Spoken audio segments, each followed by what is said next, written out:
পশ্চিমবঙ্গের বিধানসভা নির্বাচনের প্রচার প্রচারণার সবশেষ খবর জানবো, সেখান থেকে যুক্ত হচ্ছেন সহকর্মী দীপক দেবনাথ। দীপক, 5 এপ্রিল আসছেন প্রধানমন্ত্রী নরেন্দ্র মোদী। এ নিয়ে গেরুয়া শিবিরের প্রস্তুতি কেমন, আর তার পাশাপাশি কংগ্রেসেরও বা কি কি কর্মসূচি রয়েছে নির্বাচন কেন্দ্রিক? ঠিকই বলেছেন স্বর্ণা।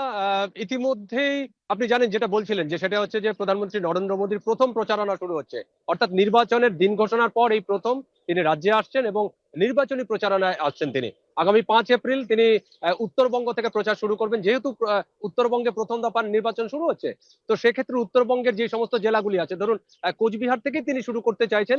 ওই দিন দুপুর বেলায় কোচবিহারের যে রাসমেলা ময়দান আছে, সেখান থেকে তিনি তার প্রচারণা শুরু করবেন। এবং মানে একদম সত্যি কথা বলতে কি, যেটা যেটা রাজনীতির ভাষায় বলা হয়, সেটি হচ্ছে যে প্রচারণার দিক থেকে কিন্তু বিজেপি একটু ব্যাকফুটে আছে। কেন?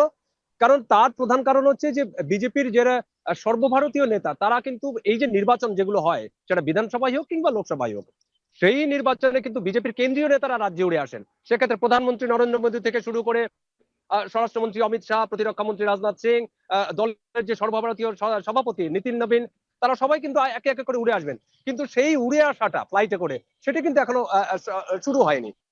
কিন্তু উল্টো দিকে যদি আমি রাজ্যের শাসক দলের দিকে একটু খেয়াল করি, তৃণমূল কংগ্রেস, তাদের যে সর্বভারতীয় নেত্রী বা দলের যে সর্বভারতীয় যে সাধারণ সম্পাদক অভিষেক ব্যানার্জি, কিংবা তার বুয়া আমাদের মুখ্যমন্ত্রী মমতা ব্যানার্জি, তারা কিন্তু গত 1.5 সপ্তাহের বেশি সময় ধরে তারা কিন্তু প্রচারণা শুরু করে দিয়েছেন এবং উত্তরবঙ্গ থেকে শুরু করেছেন।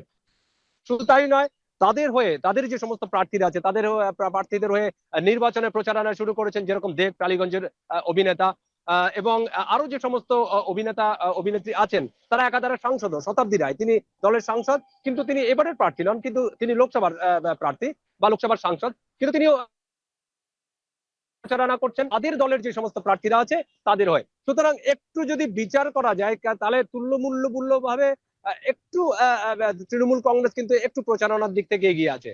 তবে বিজেপি এখনো, বিজেপি দলীয় যার যে সমস্ত প্রার্থীরা আছে বা দলের যে সমস্ত রাজ্য নেতারা আছে, তারা কিন্তু প্রচারণা করছেন।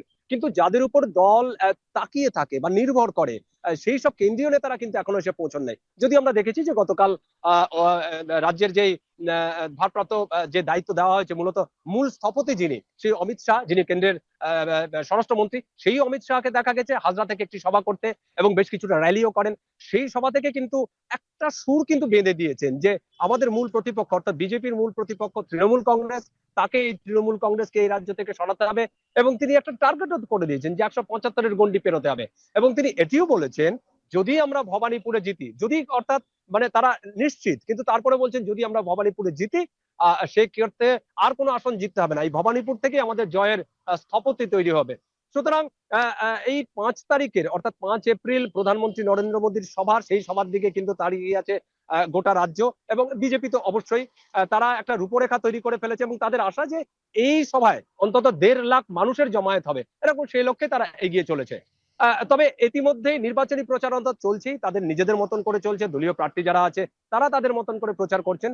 কিন্তু এরই মধ্যে যেই বিষয়টি গত দুদিন ধরে আলোচনার কেন্দ্রবিন্দু হয়ে রয়েছে, গোটা রাজ্যের সীমা ছাড়িয়ে এখন দিল্লিতে অন্দরে এই জল্পনাটি চলছে, সেটি হচ্ছে যে মালদার মোথাবাড়ি। অর্থাৎ আপনি জানেন যে গত পরশুদিন, অর্থাৎ বুধবার দিন, এই মালদার মোথাবাড়ি বলে একটি জায়গা আছে, সেখানে কয়েকজনের উপরে, অর্থাৎ যে সমস্ত বিচারপতি আছে, এই বিচারপতিদের নিয়োগ করা হয়েছিল যে রাজ্যে যে ভোটার তালিকা, অর্থাৎ ভোটের আগে যে ভোটার তালিকা সংশোধন, সেই সংশোধনের কাজে নিযুক্ত করা হয়েছিল।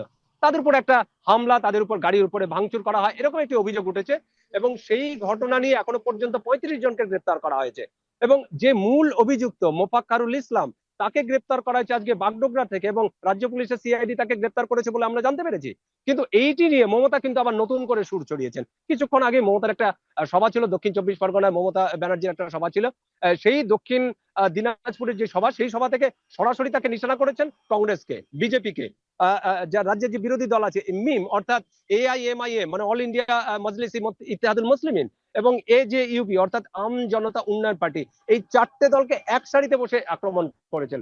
তার সরাসরি অভিযোগ যে যাকে গ্রেপ্তার করা হয়েছে রাজ্যের যে সিআইডি, অর্থাৎ রাজ্য পুলিশের যে গোয়েন্দা বিভাগ, সেই মোফাক্কারুল ইসলাম আদতে বিজেপির লোক, AIM এর লোক, তারাই তাকে